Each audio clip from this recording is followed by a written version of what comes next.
Hii glass tuipe jina gani jamani? Hello my people, ni siku nyingine tena tunakutana tutengeneze tropical mix nzuri kwa ajili ya biashara, kusevu nyumbani au kwa matumizi mengine ya kila siku. Haya, nimesave kwenye glasi yangu nzuri, nimeipenda sana. Naomba tuanze kwa kumenya maembe. Nimechagua embe langu ambalo tayari limeiva na nikaanza kwa kumenya.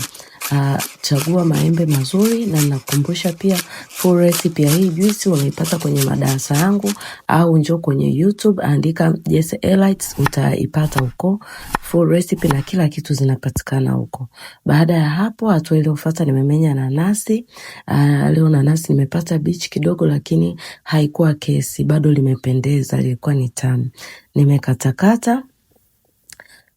Nimekatakata vizuri, kata kwa mkato ambao unaona ni sawa wewe kusaga kwenye blender yako. Muhimu blender isiharibike. Na baada ya hapo nimeweka korosho. Baada ya kuweka korosho nilishamenya tende, nikaziloweka ili zisiumize blender yangu na ziko tayari. Baada ya hapo nimeongeza na matunda ambayo tayari nilikwisha yamenya, na hatua inayofuata nimeweka maziwa. Baada ya kuweka maziwa, hatua inayofuata nimeenda kusaga. Saga mara moja, mara mbili, muhimu juisi yako yote isagike. Baada ya hapo, hatua inayofuata nitaenda kuchuja. Nitachuja juisi yangu vizuri.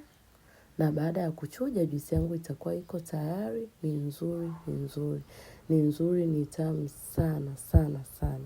Yaani nikikwambia ni tamu kweli, imependeza sana na iko tayari kwa ajili ya biashara au kwa ajili ya kusevu kwa ajili ya matumizi ya nyumbani.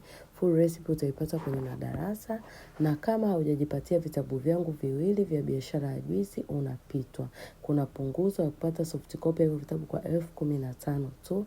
Karibu. Na kama wewe ni content creator au unahitaji brand influencer, niko hapa, DM au nipigie simu nitakujibu. Tukutane siku nyingine tena kwenye kitu kingine tena.